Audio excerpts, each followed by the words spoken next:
राबड़ी आवास खाली कराने पर सरकार से भिड़ गई रोहिणी आचार्य। दोस्तों नमस्कार, मैं हूं आपका दोस्त एसके चौधरी। आखिर कुछ दिन पहले रोहिणी आचार्य रूठ कर खो या फिर गुस्से में चली गई थी अपने परिवार को छोड़कर। उस समय सुर्खियों में बन गई थी और चारों तरफ ये खबरें चल रही थी कि रोहिणी आचार्य अपने पूरे परिवार को छोड़कर चली गई।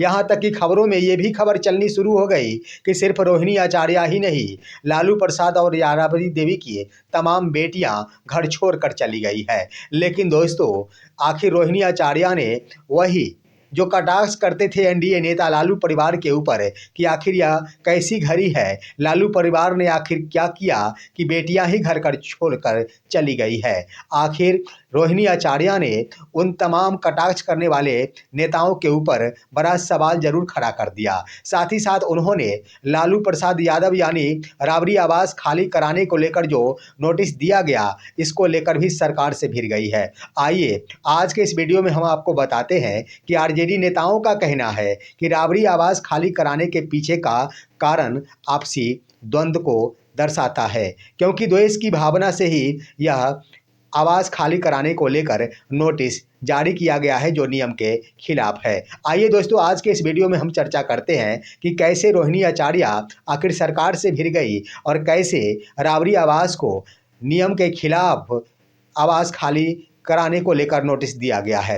लेकिन इससे पहले मैं आपसे गुजारिश करना चाहूँगा, अगर आपने अभी तक हमारे इस चैनल शौर्या हिंदी न्यूज़ को सब्सक्राइब नहीं किए होंगे तो कृपया अभी सब्सक्राइब कर लेंगे। दोस्तों, मैं आपको बता देना चाहूँगा कि सबसे पहले आप जान चुके होंगे कि रोहिणी आचार्य 14 नवंबर 2025 को अपने परिवार से रूठकर कहा जाए या फिर गुस्से में कहा जाए, घर छोड़कर चली गई थी। और ज्यों ही वो घर छोड़कर गई थी, सबसे पहले मीडिया के बाद एनडीए नेताओं के द्वारा कटाक्ष किया गया था लालू परिवार के ऊपर। बस यही कहा गया था कि लालू परिवार ने आखिर बेटियों के साथ वो क्या किया जिस कारण बेटियां ही घर छोड़कर जा रही है। और जब रोहिणी आचार्य आखिर राबड़ी आवास खाली कराने को लेकर नोटिस को देखी, तब तो अपने माता पिता के साथ खड़ी हो गई। और ज्यों ही वो अपने माता पिता के साथ खड़ी हुई, उन तमाम नेताओं के ऊपर बड़ा झटका दे दी कि आखिर जिस रोहिणी के लिए वो नेता कटाक्ष किया करते थे, वही बेटी आज अपने माता पिता के लिए उन्हीं कटाक्ष करने वाले नेताओं के साथ लड़ने को तैयार हो गई है। आइए दोस्तों, सबसे पहले हम आपको बताते हैं कि कौन सा वो आवास है जिसे खाली कराने को लेकर आखिर नोटिस भेजा गया है। तो सबसे पहले जान लिया जाए, भवन निर्माण विभाग के स्तर से राबड़ी आवास खाली कराने को लेकर नोटिस भेजा गया। वही भवन निर्माण विभाग जो वर्तमान में जो मंत्रालय अधीन है नीतीश कुमार के करीबी नेता विजय कुमार चौधरी के अधीन। यहाँ पर विजय कुमार चौधरी भवन निर्माण विभाग के मंत्री बने हैं और इसके तुरंत बाद ही एक नोटिस लालू परिवार यानी राबड़ी आवास खाली कराने को लेकर दे दिया गया। दोस्तों, इस नोटिस के ऊपर आरजेडी नेताओं ने बड़ा बयान दिया है, हम उस पर भी चर्चा करेंगे। लेकिन आइए सबसे पहले अपनी माता के साथ खड़ी हो गई है और सरकार से लड़ने को तैयार हो गई है रोहिणी आचार्य। वो कैसे दोस्तों, उन्होंने अपने फेसबुक हैंडल के माध्यम से एक बड़ा पोस्ट करते हुए सरकार को घेरने की कोशिश की। क्या है, जरा देखिए आपके स्क्रीन पर। रोहिणी आचार्य आखिर क्या लिखती है? सबसे पहले वो लिखती है, सुशासन बाबू का विकास मॉडल, करोड़ों लोगों के मसीहा लालू प्रसाद यादव का अपमान करना पहली प्राथमिकता। उसके बाद लिखती है, घर से तो निकाल देंगे, बिहार की जनता के दिलों से कैसे निकालिएगा? सेहत नहीं तो कम से कम लालू जी के राजनीतिक कद का ही तो सम्मान रखते। यहाँ पर दोस्तों गौर करेंगे, 3 बातें की गई।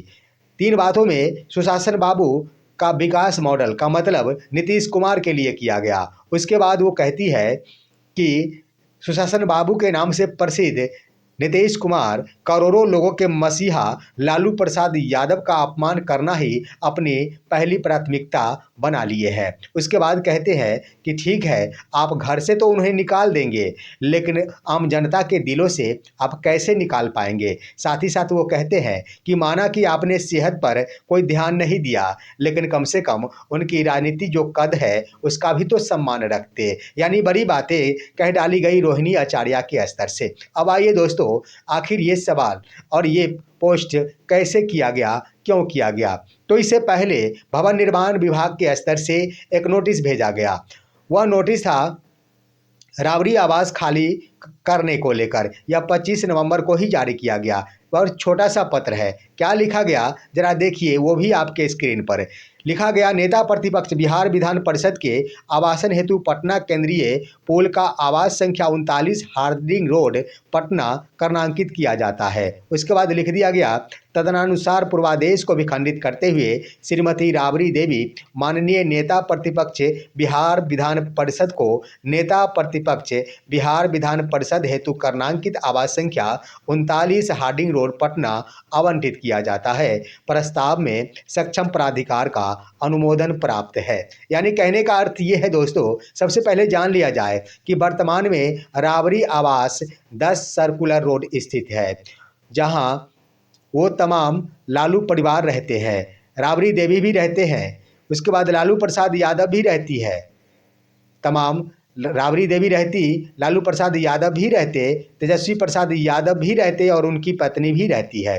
तो इस आधार पर कह दिया जाए पूरा परिवार ही उस आवास में रह रहे हैं। आइए उसी आवास को आखिर खाली करने का निर्देश दिया गया है। क्या आवास खाली कर तमाम लालू परिवार कहीं और चले जाएंगे? नहीं दोस्तों, यहाँ पर आवास को परिवर्तित किया गया है। यहाँ पर आवास दूसरे जगह पर परिवर्तित यानी दूसरे घर में जाने का निर्देश दिया गया और इस घर को खाली करने का निर्देश दे दिया गया है।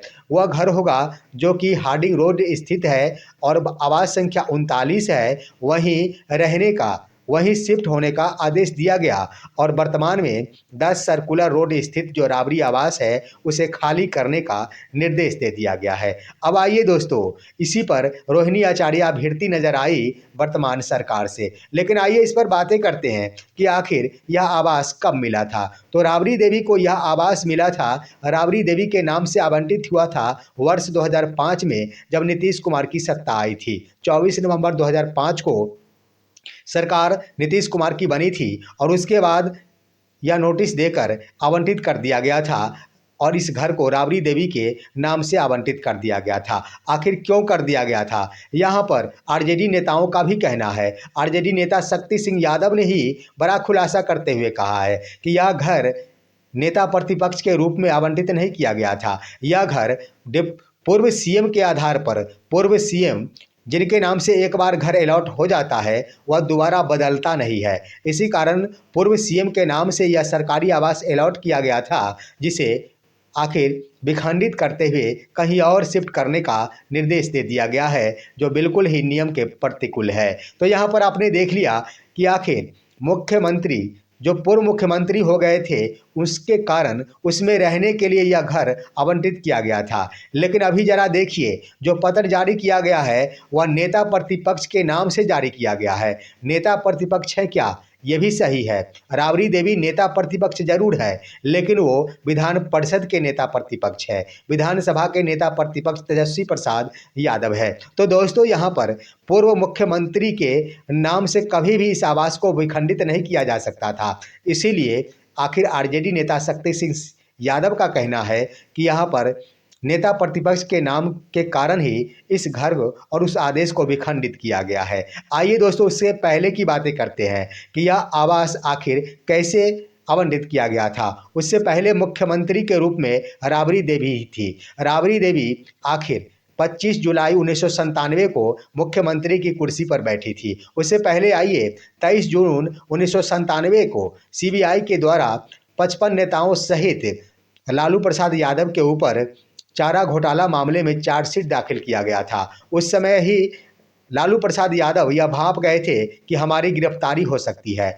उसके बाद लालू प्रसाद यादव आनन फानन में आकर अपना मिजाज बनाते हुए 25 जुलाई 1997 को त्यागपत्र यानी इस्तीफा का ऐलान कर दिए और राबड़ी देवी को मुख्यमंत्री की कुर्सी पर बिठा दिए। राबड़ी देवी जो ही कुर्सी पर बैठी, उसके बाद उन्हें एक अने मार्ग स्थित मुख्यमंत्री आवास दिया गया था। जो एक अने मार्ग है वह मुख्यमंत्री आवास होता है, जहां आज भी मुख्यमंत्री श्री नीतीश कुमार रह रहे हैं। तो पहले राबड़ी देवी का वो आवास था, लेकिन जब वो सत्ता से बेदखल हो गई, मुख्यमंत्री के रूप में नीतीश कुमार आ गए, उसके बाद उस घर को खाली करने का निर्देश दे दिया गया। यानी मुख्यमंत्री नहीं है तो एक अन्य मार्ग को आप खाली कर दे और उस वक्त पूर्व उप मुख्यमंत्री के नाम से वही घर जो अभी 10 सर्कुलर रोड स्थित है आवंटित कर दिया गया था, जिसे अब खाली करने का नोटिस थमा दिया गया है। यही हाल है जो राजनीतिक नेताओं का कहना है कि यह नियम के प्रतिकूल है और किसी भी राज्य में कहीं भी पूर्व मुख्यमंत्री के लिए एक बार जो आवास आवंटित कर दिया जाता है, दोबारा उस आदेश को विखंडित नहीं किया जाता है। देखना है आखिर क्या कुछ होता है, लेकिन प्रथम दृष्टया आप माने तो आरजेडी नेता के साथ साथ रोहिणी आचार्य का भी कहना है कि यहाँ पर द्वेष की भावना से यह रणनीति बनाई गई है और आवास खाली करने का निर्देश दिया गया है। दोस्तों, ये है आज की खबर। आप सभी हमारे इस वीडियो को लाइक कीजिए, अन्य दोस्तों के पास शेयर कीजिए और अब दीजिए अपने दोस्त को इजाज़त। हम फिर मिलेंगे आपसे अगले वीडियो में, तब तक के लिए नमस्कार।